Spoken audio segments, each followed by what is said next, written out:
நல்ல தகப்பனே, எங்கள் சர்வ வல்லமை உள்ள ஆண்டவரே, இந்த அருமையான வேலைக்காக உமக்கு ஸ்தோத்திரம். கிருபையுள்ள கரத்தில் எங்களை தாழ்த்துகிறோம் ஆண்டவரே. மீண்டுமாக நாங்கள் கூடி வர நீர் பண்ணியிருக்கிற தயவுக்காக உமக்கு நன்றி. உம்முடைய பாதத்தில் எடுபடாத நல்ல பங்கு உண்டு என்றவரே. உடைய வசனத்தினுடைய ஆழத்திற்குள்ளே, மகத்துவத்துக்குள்ளே நாங்கள் அறிந்து கொள்ள வேண்டியது இன்னதென்றும், நாங்கள் தெரிந்து கொள்ள வேண்டியது என்னதென்றும் எங்கள் வாழ்க்கையில் அதை அபியாசப்படுத்தவும் கர்த்தர் கிருபை பாராட்டுவீராக. ஆவியானவரே, எங்களுக்கு உதவி செய்வீராக, நீர் பேசுவீராக. எங்கள் ஆண்டவர் இயேசுவின் நாமத்தில் பிதாவே, அல்லேலூயா. 4ஆம் அதிகாரம் அப்போஸ்தலர் நடபடிகள் 13வது வசனத்தில், பேதுருவும் யோவானும் பேசுகிற தைரியத்தை அவர்கள் கண்டு அவர்கள் படிப்பறியாதவர்கள் என்றும் பேதமை உள்ளவர்கள் என்றும் அறிந்தபடியால் ஆச்சரியப்பட்டு அவர்கள் இயேசுவுடனே கூட இருந்தவர்கள் என்றும் அறிந்து கொண்டார்கள். இந்த வசனத்தில் இந்த அற்புதத்தை அவர்கள் நடப்பித்து விட்டார்கள். அற்புதம் நடந்துருச்சு. அந்த அற்புதத்துக்கு என்ன காரணம்னு ஜனங்கிட்ட அவங்க சொல்லிட்டாங்க. பிரதான ஆசாரியனாகிய அன்னாவும் காய்பாவும் யோவானும் அலெக்சாந்தரும் பிரதான ஆசாரியருடைய குடும்பத்தார் யாவரும் எருசலேமிலே கூட்டம் கூடி அப்படின்னு 6வது வசனத்தில் இருக்குது. 4ஆம் அதிகாரம் 6ஆம் வசனம். ஸோ இப்போது பிரதான ஆசாரியன், அப்புறம் காய்பா, எல்லாரும் இவங்கெல்லாம் இயேசுவுக்குமே நியாயம் தீர்த்தவர்கள். உங்கள் எல்லாருக்கும் தெரியும், பயங்கர படித்தவங்க. பிரதான ஆசாரியர்னால் உங்களுக்கு தெரிஞ்சிருக்கும்னு நினைக்கிறேன். ஆசாரியப்பு கூடாரத்தினுடைய சீஃப் அவர் தான். அந்த இஸ்ரவேல் கோத்திரத்திற்கு 12 கோத்திரத்துக்கு இருக்கக்கூடிய மிக முக்கியமான தேவாலயத்தினுடைய மிக முக்கியமான ஆசாரியர். அவர் எடுக்கிறது தான் டிசிஷன். இன்னும் சொல்லப்போனால் அவரோட டிசிஷனை பிலாத்துவே ரொம்ப யோசிப்பார், மாற்றலாமா வேணாமான்னு சொல்லி. ஏன்னா அவ்வளவு பவர்ஃபுல்லான ஒரு போஸ்டிங். அவருக்கு முன்பாக கொண்டு போய் பேதுருவும் யோவானையும் நிறுத்துகிறார்கள். இங்கே தான் ரொம்ப முக்கியமான ஒரு விஷயம் வருது. ஊழியம் செய்கிற அல்லது தேவனுக்காக வைராகியம் பாராட்டுகிற நமக்கு மிக முக்கியமாக இருக்க வேண்டிய ஒரு விஷயம், இந்த கடைசி காலத்தில் ரொம்ப சபைகளில் குறைஞ்சிருக்குது, விசுவாசிங்கிட்ட குறைஞ்சிருக்கு, ஊழியக்காரங்கிட்ட குறைஞ்சிருக்கிற ஒரு விஷயம் என்னென்னா, அந்த 13வது வசனம் பாருங்கள். பேதுருவும் யோவானும் பேசுகிற தைரியத்தை அவர்கள் கண்டு. இந்த தைரியம் அப்படிங்கிறது தான் ரொம்ப முக்கியம். எந்த தைரியம் அப்படின்னு கேட்டிங்கன்னா, நம்ம ஊரில் சொல்லுவாங்க அசட்டு தைரியம் அப்படிம்பாங்க. அந்த தைரியம் அல்ல, இவர்களுக்கு இருக்கிற தைரியம் வேறு. இங்கே வசனம் சொல்லுது, இப்போ பேதுருவும் யோவானும் பேசுகிற தைரியத்தை அவர்கள் கண்டு. யார்? பிரதான ஆசாரியர் பார்க்குறாரு. அவர்கள் பார்வையில் இவர்கள் எப்படிப்பட்டவர்கள்னு பின்னாடி இருக்குது. இந்த தைரியம் இவங்களுக்கு எப்படி வந்துச்சு, அதுதான் ரொம்ப முக்கியம். இந்த தைரியம் எப்படி வருது? இதே பேதுரு தான் 1 மாதத்துக்கு முன்னாடி, இல்லை 2 மாதத்துக்கு முன்னாடின்னு வச்சுக்கோங்களேன், ஒரு 40 நாளைக்கு முன்னாடி பரிசுத்தாவின் அபிஷேகத்தை பெறத்துக்கு முன்னாடி இயேசுவை பிடிச்சிக்கிட்டு போகிற அன்றைக்கி இவர் தான் அன்றைக்கி நைட்டு என்ன செய்கிறாரு? பயந்து அப்படின்னு இருக்கும், எல்லாருக்கும் பயந்து மறுதளித்து சபிச்சு பண்ணிட்டார்.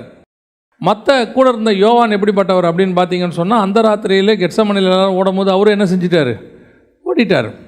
அப்படி இருக்கும்போது இந்த தைரியம் எப்படி வருகிறது? இன்றைக்கி ஆவிக்குரிய வாழ்க்கையில் நமக்கு இல்லாத ஒரு மிக முக்கியமான விஷயம் அதுதான். ஒரு ஸ்பிரிச்சுவல் தைரியம் ஒன்று நமக்கு வரணும், ஆவிக்குரிய தைரியம் ஒன்று வரணும். பாருங்க, ஏற்கனவே நம்ம அந்த உதாரணத்தை பார்த்துருக்குறோம்.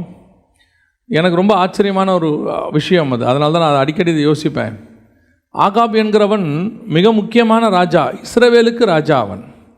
அந்த ராஜா அவனை பார்த்து இஸ்ரவேலே பயப்படுது.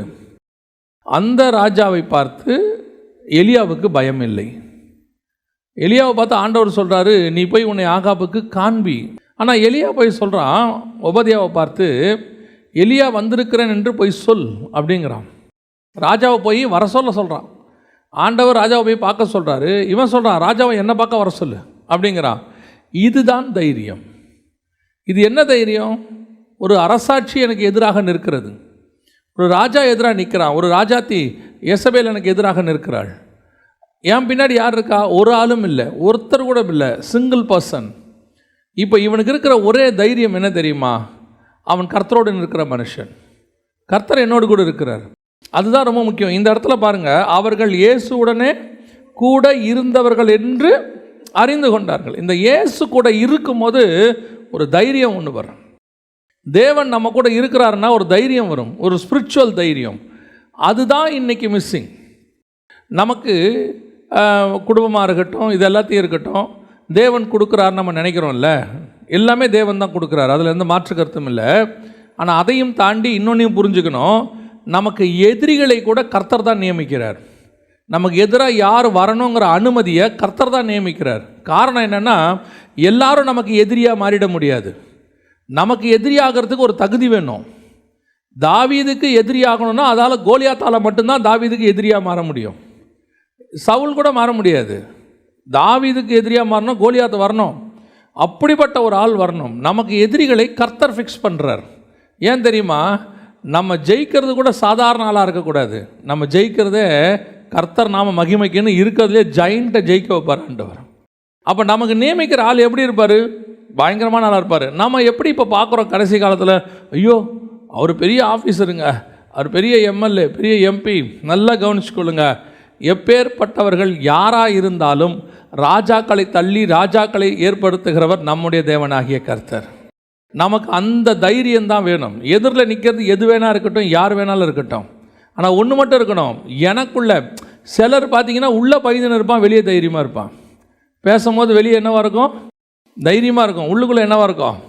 பயம் இருக்கும். இது யாருன்னு பார்த்தீங்கன்னா நம்ம தாவீது மாதிரி. தாவீது வெளியே பயங்கர தைரியமாக இருப்பார், உள்ளே போய் ஆண்டவர்கிட்ட அழுவார். ஆண்டவரே இது என்னவா முடியுமோ தெரில, என்ன இத்தனை பேர் வராங்க. அது ஒரு கேட்டகரி இருக்குது. அது குழந்தைங்க மாதிரி. சில குழந்தைங்க பார்த்தீங்கன்னு சொன்னால் அப்பா கையை பிடிச்சிக்கிட்டு இருக்குதுன்னா அதுக்கு பயங்கர தைரியம் வந்துடும். பேசிக்கிட்டே இருக்கும்போது அப்பா இல்லைன்னா அதே குழந்தைக்கு என்ன வராது? தைரியம் வராது. அந்த மாதிரி தான் தாவீது. ஆனால் நமக்கு உள்ளேயும் தைரியம் இருக்கணும், வெளியும் தைரியம் இருக்கணும். என்னை அழைத்தவர் ஒருவர் இருக்கிறார், அவர் சர்வ வல்லமை உள்ள தேவன். அந்த தைரியம் எனக்கு வந்தால் மட்டும்தான் நீங்கள் இந்த உலகத்தை எதை வேணாலும் ஃபேஸ் பண்ண முடியும். நமக்கு போராட்டம் வெறும் சரீரத்தோடு கூட மாம்சத்தோடு மாத்திரம் அல்ல. நமக்கு எப்படி இருக்குது போராட்டம்? வானமண்டலத்தின் பொல்லாத சேனைகளோடும் அந்தகாரத்தின் லோகாதிபதிகளோடும் இருக்குது. நமக்கு இன்றைக்கி பாருங்கள், வாக்குத்தத்தங்கள் இருக்குது, இப்படி பரிசுத்த ஆவியானவர் இருக்கிறாரு, எல்லாம் இருக்கிறாரு. ஆனால் நமக்கு உள்ள பயம், எல்லாத்த பார்த்தாலும் பயம், எதை கண்டாலும் பயம். அதாவது சூழ்நிலைகளை கண்டு பயம் வேற, ஆவிக்குரிய பயம் இருக்குது. பிசாச ஆண்டவர் தலை நசுக்கிட்டார். யோசித்து பாருங்கள், தலை நசுக்கப்பட்டதான ஒரு பாம்பு என்ன செய்யும்? துடிச்சுக்கிட்டு இருக்கோம், அவ்வளோதான். அதால் வேறு ஒன்றும் பண்ண முடியாது. பரிசுத்த ஆவியை பெற்றிருக்கிறாங்க, ரட்சிக்கப்பட்டோன்னு சொல்கிறாங்க, தேவனுடைய ரத்தத்தால் கழுவப்பட்டோன்னு சொல்கிறோம். எதுக்கு எடுத்தாலும் பயம். இருட்டை கண்டா பயம், எங்கேயும் எழுந்திரிச்சு போகிறது கிடையாது. அப்படியே யார் தூங்கிட்டு இருக்கிறவனை எழுப்புறது, கொஞ்சம் வரீங்களா கூட. நியாயமாக பிசாசு நம்மளை கண்டு தானே பயப்படணும். நீங்கள் பாருங்கள், இயேசு கிராமத்துக்குள்ளே போனால் கல்லறையிலேருந்து ஓடி வந்து ஒரு மனுஷன் கேட்குறான், அவனுக்குள்ளேருந்து பிசாசு கேட்குது, தேவனுடைய குமாரனை எங்களை வேதனைப்படுத்தவா வந்தீர். அப்போஸ்தலர்கள் போயிட்டுருக்கிறாங்க, பிசாசு பின்னாடியே வந்து கேட்குது, உன்னதமான தேவனுடைய ஊழியக்காரர். பிசாசு நம்மளை கண்டு பயப்படணுமா, நாம் பிசாசை கண்டு பயப்படணுமா? இந்த பயம் எங்கே வரைக்கும் இருக்குதுன்னு பார்த்தீங்கன்னா, அதில் ஆரம்பித்து அப்புறம் யாரை கண்டாலும் பயம். அதனுடைய விளைவு இன்றைக்கி எப்படி ஆகிப்போச்சு? ஸ்பிரிச்சுவாலிட்டியில் தைரியமே கிடையாது, பேசுகிறதுக்கு தைரியம் கிடையாது. 3 பேர் வந்துட்டோம் ஒன்றா, அவ்வளோதான். ஐயோ எதுக்குங்க பம்பு, நமக்கு நம்ம பாட்டுன்னு போயிடுவோம். அப்படி மட்டும் பேதுருவும் பவுலும் நினச்சிருந்தாங்கன்னா, யோவான் நினச்சிருந்தாங்கன்னா, இன்றைக்கி இவ்வளோ பெரிய சபைகள் கிடையாது, இவ்வளோ பெரிய ஆவிக்குரிய வாழ்க்கை கிடையாது. எதுக்கு சொல்கிறேன்? நமக்கு ஒன்று என்றால் ஆண்டவர் ஆட்களை அங்கே நியமித்து வைத்திருக்கிறார். ஏற்ற நேரத்தில் அவர்கள் வருவார்கள். எங்கேருந்து வருவாங்க, எப்படி வருவாங்கன்னு தெரியாது. ஏற்ற நேரத்தில் சகாயத்தை அனுப்புகிற தேவன் நம்முடைய ஆண்டவர். இன்றைக்கி அந்த தைரியமாக நீங்கள் பேசினா தான் இயேசு கூட இருந்தவங்கன்றத தேவனை அறியாதவர்கள் தெரிந்து கொள்வார்கள். இன்றைக்கி நமக்கு அந்த தைரியம் இல்லை. எதுக்கு தைரியம் இருக்குது? எதிர்த்து பேசுறதுக்கு தைரியம் இருக்குது, வாக்குவாதம் பண்ணுறதுக்கு தைரியம் இருக்குது, அதுக்கெல்லாம் தைரியம் இருக்குது. ஆனால் இயேசுவை பற்றி மட்டும் சொல்கிறதுக்கு மட்டும் தைரியம் கிடையாது. அந்த ஒரு விஷயத்துக்கு தான் தைரியம் கிடையாது. நீங்கள் சிறு மந்தைங்கிறது தான் நமக்கு இருக்கிற ஒரே குவாலிஃபிகேஷன். ஏன்னா சிறு மந்தையாக இருக்கிறவனோடு தான் தேவன் இருப்பார் என்று வேதம் சொல்லுகிறது. பயப்படாதே சிறு மந்தையே. நம்ம கூட தான் ஆண்டவர் இருப்பார், நம்ம கூட தான் இருந்து ஆண்டவர் கிரியை செய்வார். தேவன் என்னோடு இருக்கிறாருங்கிற தைரியம் மட்டும் உங்களுக்கு எப்பவும் இருக்கணும். அந்த தைரியம்தான் உலகத்தை ஜெயிக்கிற ஜெயம். இப்போ பாருங்கள், விசுவாசம்தான் உலகத்தை ஜெயிக்கிற ஜெயம். ஆனால் விசுவாசத்தினால் உண்டாகிற தைரியம்னு இருக்குது. வாசிங்க, எபிரேயர் எழுதின நிருபம் 3ஆம் அதிகாரம் 6வது வசனத்தை வாசிங்க. கிறிஸ்துவோ அவருடைய வீட்டிற்கு மேற்பட்டவரான குமாரனாக உண்மையுள்ளவராய் இருக்கிறார். நம்பிக்கையினாலே உண்டாகும் தைரியத்தையும் மேன்மை பாராட்டலையும் முடிவு பரியந்தம் உறுதியாய் பற்றி கொண்டிருப்போமாகில் நாமே அவருடைய வீடாயிருப்போம். உறுதியாய் பற்றி கொண்டிருப்போமானால் நாமே அவருடைய வீடாயிருப்போம். நமக்கு முதல்ல பற்றி கொள்ள வேண்டிய மிக முக்கியமான விஷயம் எது? நம்பிக்கையினால் உண்டாகிற தைரியம். எந்த நம்பிக்கை? என்ன நம்பிக்கை? காய்பா ஒரு பக்கம் இருக்கிறாரு, அண்ணா ஒரு பக்கம் இருக்கிறாரு, ரோம சாம்ராஜ்யம் எனக்கு எதிராக நிற்கிது, எல்லாரும் எதிராக இருக்கிறாங்க.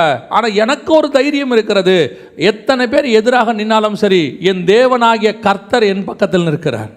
1,00,000 பேர் நிற்கட்டும், என் பக்கத்தில் 1000 பேர் விரட்டும், என் பக்கத்தில் 10,000 பேர் விரட்டும், என் தேவன் என் பக்கத்தில் இருக்கிற வரைக்கும் எனக்கு ஒரு தைரியம் உண்டு, என்னை யாரும் மேற்கொள்ள முடியாது. அந்த தைரியம்தான் அந்த 2 பேருக்கு இருந்துச்சு. பாருங்க, கென்யாவில் அமெரிக்கன் எம்பசியை அடித்தாங்க. அடித்த உடனே மறுநாள் காலையில் அன்னைக்கு ஜனாதிபதியாக இருந்த ஒபாமா சொல்கிறாரு, அவர்கள் எம்பசியை அடிக்கவில்லை, என் நண்பர்களை அடிச்சிருக்கிறாங்க, அவர்கள் என்னை தொட்டதுக்கு சமம் அப்படிங்கிறார்.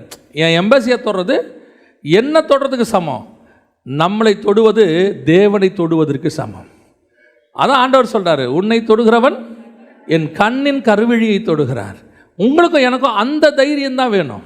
நமக்கு தேவையான ஆட்களை அவர் அனுப்புவார், ஏற்ற நேரத்தில் அனுப்புவார், யாரை வேணாலும் அனுப்புவார். அது கோரேஸாக இருக்கும், இராணுவமாக இருக்கும், அல்லது எப்பேற்பட்ட நேபுகாத் நேச்சாராக இருக்கும், எங்கே வேணால் யாரை வேணாலும் அனுப்புவார். நாம் இந்த ஆட்களை தேடி போக வேண்டிய அவசியம் இல்லை. நீங்கள் கோரேஸை தேடாதீங்க, நீங்கள் நேபுகாத் நேச்சாரை தேடாதீங்க, நீங்கள் ஒரு வார்டு மெம்பரை தேடாதீங்க, எனக்கு இந்த போஸ்டிங் தான் நல்லாயிருக்கும், நம்ம மட்டும் அரசியலில் போய் இந்த போஸ்டிங் வந்துட்டால் நமக்கு மிகப்பெரிய பாதுகாப்பு இருக்கும். இல்லை இல்லை இல்லை, எப்பேற்பட்ட ராஜா உங்களுக்கு பாதுகாப்பாக இருந்தாலும் கூட உங்களுடைய முதன்மை பாதுகாப்பு ஆண்டவராக இயேசு கிறிஸ்து ஒருவர் மட்டும்தான். அவரை அனுப்புகிற ஆள் வருவாங்க, அவங்க பாதுகாப்பாங்க, ஏற்ற வந்துட்டு நமக்கு உதவி செஞ்சுட்டு அவங்க போயிடுவாங்க. ஏன் தெரியுமா? திருப்பி நீங்கள் அவரையே பிடிச்சிப்பீங்க. இந்த பிலிப்பு போய் காந்தாக மந்திரிக்கு ஞானசானம் கொடுத்தார்ல, அதோட பாருங்கள், காந்தாக மந்திரியும் காணோம், பிலிப்பும் காணோம். வந்தோம், ஞானசானம் கொடுத்தோம், நம்ம வேலை முடிஞ்சு போச்சு. இப்போ மட்டும் பிலிப்புக்கு காந்தாக மந்திரி ஹெல்ப்பாக இருந்தால் எது ஒன்றுனாலும் என்ன பண்ணுவார் பிலிப்பு? அடுத்து ஒரு முக்கியமான வேலை இருக்குது, மினிஸ்ட்ரிக்கு போக வேண்டியிருக்கு, நடந்தால் போனோம், ரதத்தை கொஞ்சம் அனுப்புனீங்கன்னா போய்ட்டு. காந்தாக மந்திரி என்ன பண்ணுவார்? பிலிப்புக்கு கொடுக்கறதுக்கு நான் சோத்திரம் பிரைஸ் தலாட். இப்போது ரதம் கிடச்சிரும், ஆனால் ஆவியானவர் கொண்டு போன ஒரு அனுபவம் இருக்குல்ல, அந்த அனுபவம் போயிடும். நமக்கு தேவையான போது கர்த்தர் ரதத்தை அனுப்புவார், தேவை இல்லாத போது ஆவியானவரே கொண்டு போவார். அப்போ நம்ம அந்த எக்ஸ்பீரியன்ஸுக்கு தான் காத்திருக்கணும். இப்போ நம்ம ஆட்களை பிடிச்சி வச்சுக்கிட்டு அதில் ஒரு தைரியம், எனக்கு இவரை தெரியும் அவரை தெரியும். ஆண்டவர் சொல்கிறார், யாரையும் தெரிய வேணாம், நான் உன் கூட இருக்கிறேன் என்பது மட்டும் நீ தெரிஞ்சுக்கிட்டா போதும். நான் நிற்கிறேன், அந்த இடத்துல உன் கூட நிற்கிறேன். இப்போ நமக்கு ஆண்டவர் இருக்கிறாரு, நிற்கிறாரு, எல்லாம் வசனத்தின்படி ஓகே. நம்ம மாம்சத்தில் இருக்கிறோமா? நம்மளை பொறுத்த வரைக்கும் எதையுமே கண்ணில் பார்த்தா மட்டும்தான் நமக்கு ஒரு தைரியம் வருது. கண்ணில் பார்க்காத வரைக்கும் தைரியம் வருதில்ல. இந்த விசுவாசத்துக்கும் இந்த தைரியத்துக்கும் இங்கே ஒன்று தான் டிஃபர் ஆகுது. விசுவாசம் என்னன்னா, பார்க்காதது, நம்பப்படுகள் மேல் உறுதியும் காணப்படாத மேல் நிச்சயம், அதான் விசுவாசம். ஆனால் நமக்கு தைரியம் எப்போ வரும் தெரியுமா? ஒரு ஆளை பார்த்தா தான் நமக்கு என்ன வரும்? தைரியம் வரும். இப்போது எலிசாவுக்கும் கூட இருந்த வேலைக்காரருக்கும் என்ன டிஃபரன்ஸ்? தலைக்கு மேலே இருக்கக்கூடியதான அக்னி ரதத்தை எலிசாவால் பார்க்க முடியுது, வேலைக்காரரால் பார்க்க முடியல. அந்த ஆவிக்குரிய கண்ணு திறந்திருக்கிறதுனால தான் எலிசாவுக்கு விசுவாசம் இருக்குது. அந்த ஆவிக்குரிய கண்ணு மூடப்பட்டு அதை பார்க்க முடியாத சிச்சுவேஷனில் யார் இருக்கிறா? வேலைக்காரர் இருக்கிறார். அவர் இருக்கிறதுனால அவரால் என்ன செய்ய முடியல? தைரியமாக இருக்க முடியல. அவர் சொல்கிறாரு, ஐயா இவ்வளோ பேர் சூழ்ந்துட்டாங்க ஐயா, என்னையா பண்ண போகிறோம்? எலிசா சொல்கிறாரு, பயப்படாத, அவரோடு இருக்கிறதை பார்க்கிலும் நம்மோடு இருக்கிறவங்க அதிகம். எப்படியா சொல்கிறீங்க? ஆவிக்குரிய கண்ணை திறந்து பாரு, உனக்கு தலைக்கு மேலே இத்தனை அக்னி ரதம் நிற்கிது. இப்போவும் சொல்கிறேன், அன்னைக்கு எலிசாவோடு கூட இருந்தது அக்னி ரதங்கள், இன்னைக்கு உங்களோட கூட என்னோடு கூட இருப்பது பரிசுத்த ஆவியானவர். அக்கினிமயமான நாவுகளை உடைய பரிசுத்த ஆவியானவர் நம்மோடு கூட இருக்கிறார். அவர் சர்வ வல்லமையுள்ள தேவனுடைய ஒரு பகுதி, அவர் நம்ம கூட இருக்கிறார். அப்போ நமக்கு என்ன தைரியம் இருக்கணும்? புரியுதா நான் சொல்கிறது? இந்த தைரியம் எதுக்கு வேணும்? தேவனை பற்றி சொல்கிறதுக்கு வேணும். நீ இருக்க வேண்டிய தைரியம் என்ன தெரியுமா? ராயனுக்கு முன்பாகவும் சரி, காய்பாவுக்கு முன்பாகவும் சரி, எருசலேமிலும் சரி, பாபிலோனிலும் சரி, என்னை குறித்து சாட்சி கொடுப்பதுக்கு உனக்கு தைரியம் இருக்கணும். சொல்கிறதுக்கு தைரியம் இருக்கணும். உங்களை கீழே தள்ளணும்னு ஒருத்தன் நினச்சான்னா அவனுக்கு முன்னாடி உங்களை எழுப்பி மேலே உட்கார வச்சுட்டு தான் கர்த்தர் மறு வேலையே பார்ப்பார். உங்களுக்கு மட்டும் ஒன்று இருக்கணும், நான் என் தேவனாகிய கர்த்தரை கொடுத்து சாட்சி கொடுப்பதற்கு நான் தைரியமாய் நிற்பேன். இந்த தைரியத்தை தான் அவர்கள் பார்க்குறார்கள். இப்போ பாருங்கள், நியாயமாக காய்பாவை பார்த்த உடனே, அண்ணாவை பார்த்த உடனே, பிரதான ஆசாரியனெல்லாம் பார்த்த உடனே நமக்கு ஆட்டோமேட்டிக்காக அந்த போஸ்டிங்கை பார்த்தோன்னா நமக்கு ஒரு பயம் வரும்ல, ஒரு மரியாதை கொடுக்கணும்னு. அதானே உண்மை. ஆனால் இவனுக்கு என்ன வந்துருச்சு? இப்படி தைரியம் வந்த உடனே நம்ம என்ன நினைப்போம் தெரியுமா? சுற்றி இருக்கிற நம்மால் இந்த பயலுக்கு தைரியத்தை பாருங்கள். பிரதான ஆசாரியர் உட்காந்துருக்கிறாரு, இவன் பேசிக்கிட்டு இருக்கிறான், ஒரு மரியாதை கொடுக்கறதில்ல அப்படின்னு நம்ம சொல்லுவோம்ல.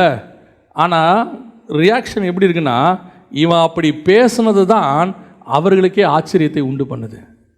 என்னடா நம்ம எதிரிலேயே ஒருத்தன் இவ்வளோ தைரியமாக பேசுகிறானே, அப்போ இவனுக்கு எப்படி இந்த தைரியம் வந்திருக்கும்? அதுதான் கொஸ்டின் மார்க். இந்த கேள்வியை தான் கர்த்தர் போட்டு விட்டுருவார். நாம் என்ன நினைப்போம்? அவங்களுக்கு எதிராக தைரியமாக பேசினா அவங்க நம்மளை என்ன செஞ்சுருவாங்க? இவ்வளோ தைரியமாக பேசுகிறான், இவனை நிச்சயமாக இவனை என்ன செஞ்சுருவாங்க? ஏதாவது ஒன்று பண்ணத்தான் போகிறாங்க. எதுக்குங்க? ஏதோ வாயை மூடிக்கிட்டு அமைதியாக சரி சரி சரின்ட்டு போயிடணும். ஏதாவது பிரச்சனை வந்துச்சா என்ன பண்ணிடு? ஆமாங்கய்யா, எம்எல் தாங்கய்யா குட்டுறோம், ஐயா மன்னிச்சிருங்கய்யா, விட்டுருங்கய்யா, நாங்கள் இனிமேல் செய்ய மாட்டேங்கய்யா, இந்த மாதிரி எளியா சொன்னால் என்ன ஆகும்? அங்கே அப்படி போக முடியாது பாருங்க. அங்கே நான் பேசித்தான் ஆகணும். கர்த்தருக்கு முன்பாக நிற்கிற நான் சொல்லித்தான் ஆகணும். உலகம் என்ன சொல்லி கொடுக்குது? எந்த வம்பு தும்புக்கும் போக வேண்டாம்.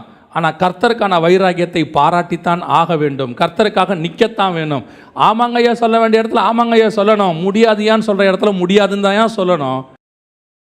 சிலையை வணங்குறியா? முடியாதுன்னு தான் சொல்ல முடியும். ஆமாங்கய்யான்னு போக முடியாது. அந்த தைரியத்தை தான் கர்த்தர் உங்கள்கிட்ட எங்கிட்டையும் எதிர்பார்க்கிறார். நீங்கள் நானும் தைரியமாக பேசினா உலகம் சொல்லும், அப்படிலாம் பேசாத, தண்டனை அதிகமாயிரும், உன்னை தூக்கி நெருப்பில் போட்டுருவாங்க. பைபிள் சொல்லுது, நீ தைரியமாக ஆமான்னு சொல்லு, நெருப்புக்கு நடுவில் உன்னை காப்பாற்றி ராஜாவையே முகங்குப்புற விழ வைக்கிற தேவன் ஒருவர் என்னோடு கூட இருக்கிறார். அதுதான் கர்த்தர் நமக்கு கொடுக்குற தைரியம். ஸ்பிரிச்சுவல் தைரியம் சொல்கிறேன், மற்ற அசட்டு தைரியத்தை சொல்லலை, ஸ்பிரிச்சுவல் தைரியம். அந்த தைரியத்தை கர்த்தர் எதிர்பார்க்கிறார். இப்பொழுது அந்த வசனத்தை திருப்பி வாசிங்க பார்ப்போம். 4ஆம் அதிகாரம் 13ஆம் வசனம். அவங்க பேசுகிறதை கண்டு அவர்கள் படிப்பறியாதவர்கள் என்றும் பேதமை உள்ளவர்கள் என்றும் அறிந்தபடினால். படிப்பறியாதவர்கள்னு ஏன் இந்த வேர்டை இங்கே கொண்டு வராரு அந்த ஆசாரியன்? ஏண்டா இவ்வளோ தைரியமாக பேசுறிய? முதல்ல அந்த தைரியத்துக்கு ஒரு காரணம் இருக்குது. என்ன காரணம் இருக்கும்? நீ படித்தவனாக இருந்தால் உனக்கு என்ன இருக்கும்? ஒரு தைரியம் இருக்கும். இந்த இடத்துல வசனம் சொல்லுது, நீ படிப்பறியாதவர்கள் என்றும். இங்கிலீஷில் எவ்வளோ இருக்குன்னா, NIV டிரான்ஸ்லேஷனில் அன்ஸ்கூல்டு அப்படின்னு இருக்கு. அதாவது ஸ்கூல் பக்கமே போகாதவன் என்றும். படிப்பறியாதவர்கள், லிட்ரேட் அப்படின்னு நம்ம சொல்கிறோம் இல்லையா, எந்த விதமான படிப்பறிவுமே கிடையாது. அவங்க 2 பேருமே மீனவர்கள். ஆனால் இந்த தைரியத்தை கண்டு ஆச்சரியப்பட்டு ஆசாரியன் சொல்கிறான், இவங்க படிப்பறியாதவங்களாச்சே. அப்படின்னா என்ன அர்த்தம்? படிக்காதவனுக்கு எப்படி இவ்வளோ ஒரு தைரியம்? அதுதான் அவன் கேட்க வர கேள்வி. பொதுவாக இந்த உலகத்தை பொறுத்த வரைக்கும் படித்தவனுக்கு என்ன இருக்குது? ஒரு தைரியம் இருக்குது. ஆசாரியனுங்கிட்ட பேசணுன்னா, அதுவும் அதுக்கு முன்னாடி அவர் பேசுகிறதெல்லாம் பார்த்தீங்கன்னா, அவர் சொல்கிறது முழுக்க வேதத்திலிருந்து பேசுகிறார். 4:2 வாசிங்க. இயேசுவை முன்னிட்டு மரித்தோரிலிருந்து உயிர்த்தெழுதலை பிரசங்கிக்கிறதுனாலும் சினம் கொண்டு. இவங்களுக்கு இந்த கோபம் ஆச்சரியம் ஏன் வருதுன்னா, இவன் எப்படி இதெல்லாம் பேசுகிறான்? அதுக்கு முன்னாடி பாருங்க, தாவீதை குறித்து பேசுவதற்கு எனக்கு இடம் கொடுங்கள் அப்படிங்கிறான் 3ஆம் அதிகாரத்தில். வசனத்தை எடுத்து அப்படியே வரிசையாக பேசுகிறாரு. பார்க்குறான், இதை இவன் எப்படி படித்தான்? இவனுக்கு எப்படி இந்த தைரியம் வந்துச்சு? யாருக்கிட்ட? பைபிளை பற்றி. இப்போ நான் ஒரு உதாரணத்துக்கு பைபிள்னு சொல்கிறேன். அவங்க ஊரில் நியாயப்பிரமாணம். நியாயப்பிரமாணத்தை பற்றி ஆசாரியன்கிட்ட பேசுகிறதுக்கு என்ன வருது? அவனுக்கு தைரியம் வருது. பொதுவாக நம்ம யாருக்கிட்ட பேசுவோம்? நமக்கு இந்த உலகம் என்ன சொல்லி கொடுக்குது? ஒரு படிக்காதவர்கிட்ட இன்னொரு படிக்காதவர் என்ன செஞ்சிடலாம்? சுவிசேஷம் சொல்லிடலாம், ஈஸி. ஆனால் படித்தவர் இருக்கார்ல, நாலேஜ்ஃபுல் பர்சன், அவருக்கு சுவிசேஷம் சொல்கிறதுக்கு அவர் அளவுக்கு நாலேஜ் உள்ள ஒரு ஆள் வேணும். இதுதான் உலக நியதி. இதுதான் பொதுவாக நம்ம நினைக்கக்கூடியது. ஏன்னா அவங்க கேட்குற கேள்விகளுக்கெல்லாம் என்ன செய்ய முடியும்? இப்போ ஒரு சயின்டிஸ்ட் இருக்கிறாரு, அவர் படைப்பை நம்பாதவராக இருக்கிறாரு. அவர் பரிணாம வளர்ச்சி கொள்கையை நம்புறவராக இருக்கிறார், குரங்குலேருந்து மனுஷன் வந்தாங்கிறத நம்புறவராக இருக்கிறாரு. இப்போ இவருக்கு பதில் சொல்கிறதுக்கு யார் வேணும்? இன்னொரு படித்தவர் அதை பற்றினதான ஒரு விளக்கத்தை கொடுத்து சயின்டிஃபிக்கலாக ப்ரூவ் பண்ணுறவராக இருந்தால் ஈஸி சொல்ல. அதுக்கு தான் படித்து நம்ம படித்து வரணும்லாம் சொல்கிறதுலாம் ரீசனாக தான். ஆனால் இங்கே என்ன நடக்குதுன்னு கேட்டிங்கன்னா, இது ஒரு சம்பவம். இதில் என்ன நடக்குதுன்னா, நல்லா படித்து பிரதான ஆசாரியன் யாருன்னு கேட்டிங்கன்னா, தோரா படிச்சிருப்பார், 5 ஆகமத்தையும் முடிச்சிருப்பார், நியாயப்பிரமாணத்தை கரைச்சி குடிச்சிருப்பார், ஜனங்களுக்கு தேவையானதான எல்லாத்தையும் சொல்லி கொடுக்குறவராக இருப்பார். அப்படிப்பட்ட பிரதான ஆசாரியனுக்கு மறு உத்தரவு கொடுக்குறவன் யாருன்னு கேட்டிங்கன்னா, படிப்பறிவு இல்லாதவன். இந்த ஆச்சரியம் தான் அவங்களுக்கு வருது. சரி, படிக்காதவனாக இருக்கிறாரு, இவ்வளோ தைரியம் எதனால் வந்துச்சு? படித்தவனை பார்த்தா படிக்காதவனுக்கு ஆட்டோமேட்டிக்காக என்ன வரும்? ஒரு தாழ்வு மனப்பான்மை, ஒரு பயம். அவர்கிட்ட பேச முடியாதுங்க. ஆனால் வசனம் சொல்லுது, படிப்பறியாதவர்களாக இருந்தும் அவர்கள் தைரியமாய் பேசினார்கள். இன்றைக்கி நம்ம கூட இருக்கிற இன்ஃபீரியாரிட்டி காம்ப்ளெக்ஸில் மிக முக்கியமானது ஒன்று, படித்தவனுக்கு படித்தவன் தான் பேசணும். படிப்பறிவு இருந்தால் தான் நீங்கள் என்ன செய்ய முடியும்? அது உலகம் என்ன சொல்லி கொடுக்குது? படித்தாதான் முன்னேற முடியும், அதான் உனக்கு எதிர்காலம். நம்முடைய வாழ்க்கை உயர்வுக்கும் எதிர்காலத்துக்கும் படிப்புக்கும் சம்பந்தமே கிடையாது. படிப்பு ஒரு டூல். படிக்கலையா, உனக்கு வேற ஒரு டேலண்ட் இருக்குது. சச்சின் டெண்டுல்கருக்கு கிரிக்கெட் ஒரு டூல், புரியுதுங்களா? ஒருத்தருக்கு ஸ்விம்மிங் ஒரு டூல், அப்புறம் உசைன் போல்ட்டுக்கு ரன்னிங் ஒரு டூல். ஒவ்வொருத்தருக்கும் ஒரு டூல். லியோனல் மெஸ்ஸிக்கு ஃபுட்பால் ஒரு டூல். ஆண்டவர் யாருக்கு என்ன வச்சிருக்காரோ அதை பிடிச்சிட்டு அவன் மேலே வந்துட போகிறான்.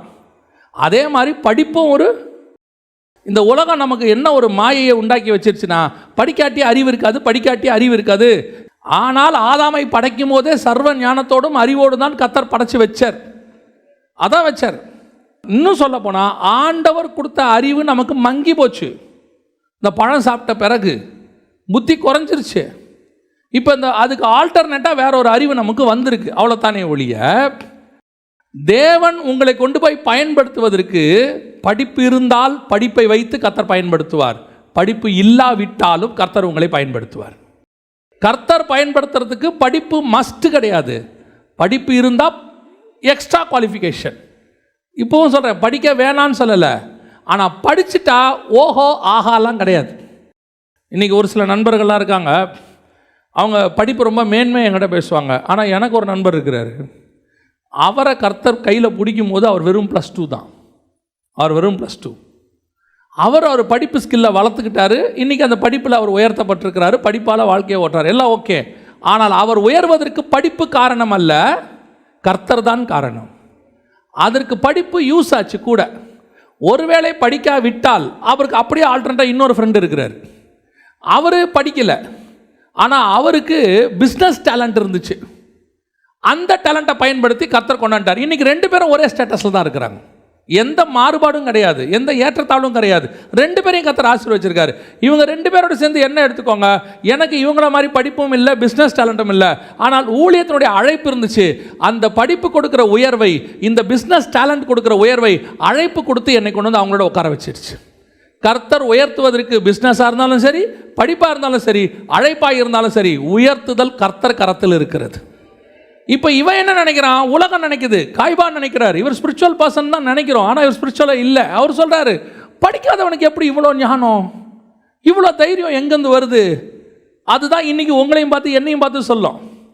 உங்களை அடிக்கடி மட்டுப்படுத்துகிற ஒரு தட்டி வைக்கிற ஒரு விஷயம் என்ன தெரியுமா? படிக்காத நீ பேசாத அப்படிம்பாங்க. படிக்காதவங்க பேசக்கூடாதுன்னு அர்த்தமே அதுதான் சொல்கிறேன். படிப்பு என்பது ஒரு டூல்.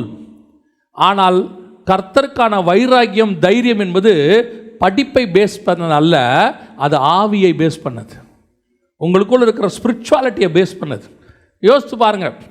இப்போ உடனே எல்லாரும் எல்லாம் சொல்லுவாங்க, பவுல் படித்தார், அதனால தான் அவர் இவ்வளோ புக்கு எழுதினார். பவுல் படித்ததுனால இவ்வளோ புக்கு எழுதலை. அப்படி பவுல் படித்ததுனால இவ்வளோ புக்கு எழுதியிருந்தா, பவுலோட நிறைய புக்கு கமாலியல் எழுதியிருக்கணும். ஏன்னா பவுலே யார்கிட்ட போய் தான் படித்தார்? கமாலியல்கிட்ட படித்தார். அப்போ பவுலை விட புக்கு அதிகமாக யார் எழுதணும்? கமாலியல் எழுதணும். சரி, அதை விட்டுருங்க. மோசே எடுத்துக்கோங்க. 7:22 வாசிங்க. சகல சாஸ்திரங்களிலும் கற்பிக்கப்பட்டு வாக்கிலும் செய்கையிலும் வல்லவனானான். நல்லா படிச்சிட்டார். எகிப்தினுடைய சகல சாஸ்திரம்னா நம்ம சொல்லக்கூடியதான எல்லா காரியங்கள் படித்து முடிச்சுட்டு வாக்கிலும் நல்லா பேசுவார், செய்கையிலும். சிலருக்கு நல்லா செய்வாங்க, பேச தெரியாது. சிலர் பார்த்தீங்கன்னா நல்லா பேசும், சிலர் சொல்லுவாங்க பார்த்தீங்களா, பேச்சு தாண்டா அவங்ககிட்ட, ஒன்றும் செய்கையில் ஒன்றுத்தையும் காணும். நல்லா பேசும், செய்கை இருக்காது. ஆனால் இவன் அப்படி இல்லை, நல்லாவும் படிச்சிருக்கான், நல்லாவும் பேசுவான், நல்லாவும் வேலையும் செய்வான், எல்லாத்துலேயும் தி பெஸ்ட். ஆனால் இவனை கூட்டிகிட்டு போய் 40 வருஷம் ஆடு மேய்க்க வைக்க வேண்டி இருக்குது. எதுக்காக ஆடு மேய்க்க வைக்கணும்? இப்போது எந்த வேலையும் தெரியாதுங்க எனக்கு. என்னப்பா தெரியும்? இந்த ஆடு மேய்க்க தெரியும். கொம்பை அழகாக அங்கே தொட்டி இங்கே தொட்டி இவங்கள ஒரு ஆட்டை எப்படி மேய்க்கணும்னு என்ன கேளுங்க. எப்பா நீ எகிப்தின் கலைகளிலே வாக்கிலே ராமசேஸ்க்கு ஊரை கட்டினிய நீ கட்டடக்கலையில் அதை முழுசும் மறந்து போச்சுங்க. மில்லிமீட்ரு டெசிமீட்ரு கூட ஞாபகத்தில் இல்லைங்க. மூலக்கல் எப்படி வைக்கிறதுன்னு தெரியாது. ஏன்? நீ அந்த எகிப்தில் கட்டுற கட்டடக்கலையை மறந்தால் மட்டும்தான் ஆசாரிப்பு கூடாரத்தை கட்டுறதுக்கு உன்னை நான் பயன்படுத்த முடியும். இல்லைன்னா ஆசாரிப்பு கூடாரத்தில் எகிப்தோடைய மெஷர்மெண்ட்டை கொண்டாந்துருவே. நீ பயங்கரமான வாக்கில் வல்லவர். சரி, இப்போ நீ பார்வோன்ட்ட போய் பேசணுமே, நீ தான் ஏற்ற ஆள். அப்படியா? எதனால் ஏற்ற ஆள்? நீ எகிப்தின் கலைகளிலே வாக்கிலே வல்லவன், சாஸ்திரங்கள் சட்டத்திட்டங்கள்லாம் படிச்சிருக்கார், லா புக்கெல்லாம் படிச்சிருக்கார், தி பெஸ்ட். அப்படின்னா எகிப்தில் போய் பேசுகிறதுக்கு நீ தான் பெஸ்ட் ஆள் அப்படின்னு செலக்ட் பண்ணிங்களா?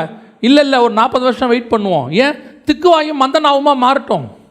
ஏன்? எனக்கு தேவை எகிப்து லா பேசுகிற ஆள் இல்லை, எங்கிட்ட ஒரு லா இருக்குது, நியாயப்பிரமாணம், அதை பேசுகிறதுக்கு ஒரு ஆள் எனக்கு வேணும். எகிப்தில் பார்வோன்ட்ட பேசுறதுக்கு எவனை வேணாலும் என்னால் யூஸ் பண்ண முடியும். ஆனால் நியாயப்பிரமாணத்தை கொடுக்கணுன்னா அதுக்கு மோசே தான் வரணும். கர்த்தர் 40 வருஷம் வெயிட் பண்ண வச்சது எதுக்காக? எகிப்தில் மட்டும் கொண்டு போய் பார்வோனுக்கு முன்னாடி வாதையை செஞ்சு 10 வாதைகளை செஞ்சு செங்கடலை பிளந்து கூட்டு வரதுக்கா? அது ஒரு ப்ராசஸ். அது அன்னைக்கே முடிஞ்சிருச்சு, அது அன்னையோட முடிஞ்ச ஒரு வேலை. ஆனால் எதுக்கு தெரியுமா கூட்டு போனார்? உன்னை அடுத்த 2000 வருஷம் இஸ்ரவேல் ஜனங்களை காப்பாற்றுகிற நியாயப்பிரமாணத்தை உன் மூலம் கொண்டு வரணும். நீ நியாயப்பிரமாணத்தை படிக்கணும்னா எகிப்து பிரமாணத்தை மறக்கணும். நீ இஸ்ரவேல் ஜனங்களோட பேசணும்னா எகிப்தில் பேசினதை மறக்கணும். நீ ஆசாரிப்பு கூடாரத்தை கட்டணும்னா எகிப்தில் படித்ததை மறக்கணும்.